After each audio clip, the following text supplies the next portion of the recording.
भजन संहिता 105।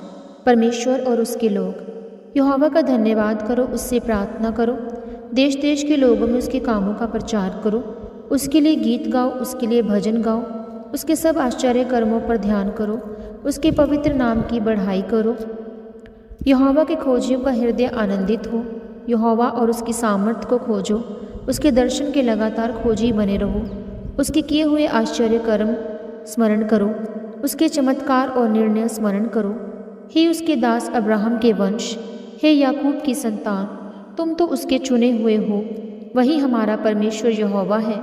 पृथ्वी भर में उसके निर्णय होते हैं। वह अपनी वाचा को सदा स्मरण रखता आया है। यह वही वाचा है जो उसने 1000 पीढ़ियों के लिए ठहराया है। वही वाचा जो उसने अब्राहम के साथ बांधी और उसके विषय में उसने इसहाक से शपथ खाई, और उसी को उसने याकूब के लिए विधि करके और इज़राइल के लिए ये कहकर सदा की वाचा करके दृढ़ किया, मैं कनान देश को तुझी को दूंगा, वह बाँट में तुम्हारा निज भाग होगा। उस समय तो वे गिनती में थोड़े थे, वरन बहुत ही थोड़े, और उस देश में परदेसी थे। वे एक जाति से दूसरी जाति में और एक राज्य से दूसरे राज्य में फिरते रहे, परंतु उसने किसी मनुष्य को उन पर अंधेर करने न दिया। और वह राजाओं को उनके निमित्त यह धमकी देता था कि मेरे अभिषिक्तों को मत छुओ और ना मेरे नबियों की हानि करो, और अन्न की सब आधार को दूर कर दिया। उसने यूसुफ नामक एक पुरुष को उनसे पहले भेजा था, जो दास होने के लिए बेचा गया था। लोगों ने उसके पैरों में बेड़ियां डालकर उसे दुख दिया। वह लोहे की सांकलों से जकड़ा गया। जब तक कि उसकी बात पूरी न हुई, तब तक यहोवा का वचन उसे कसौटी पर कसता रहा। तब राजा ने दूत भेजकर उसे निकलवा लिया, और देश देश के लोगों के स्वामी ने उसके बंधन खुलवाए। उसने उसको अपने भवन का प्रधान और अपनी पूरी संपत्ति का अधिकारी ठहराया कि वह उसके हाकिमों को अपनी इच्छा के अनुसार कैद करे और पुरनियों को ज्ञान सिखाए। फिर इज़राइल मिस्र में आया और याकूब हाम के देश में परदेसी रहा।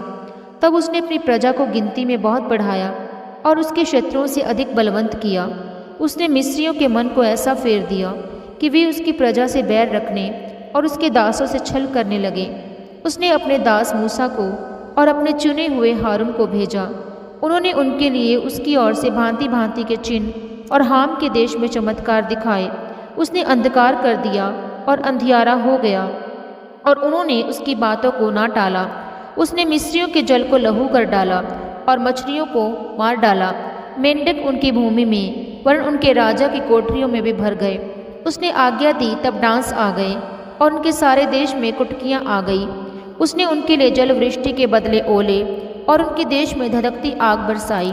उसने उनकी दाखलताओं और अंजीर के वृक्षों को, वरन उनके देश के सब पेड़ों को तोड़ डाला। उसने आज्ञा दी तब अनगिनत टिड्डियाँ और कीड़े आए, और उन्होंने उनके देश के सब अन्न आदि को खा डाला और उनकी भूमि के सब फलों को चट कर गए। उसने उनके देश के सब पहलोठों को, उनके पौरुष के सब पहले फल को नष्ट किया। तब वह इज़राइल को सोना चांदी दिलाकर निकाल लाया, और उनमें से कोई निर्बल न था। उनके जाने से मिस्री आनंदित हुए, क्योंकि उनका डर उनमें समा गया था। उसने छाया के लिए बादल फैलाया और रात को प्रकाश देने के लिए आग प्रकट की। उन्होंने मांगा तब उसने बटेरें पहुँचाईं और उनको स्वर्गीय भोजन से तृप्त किया।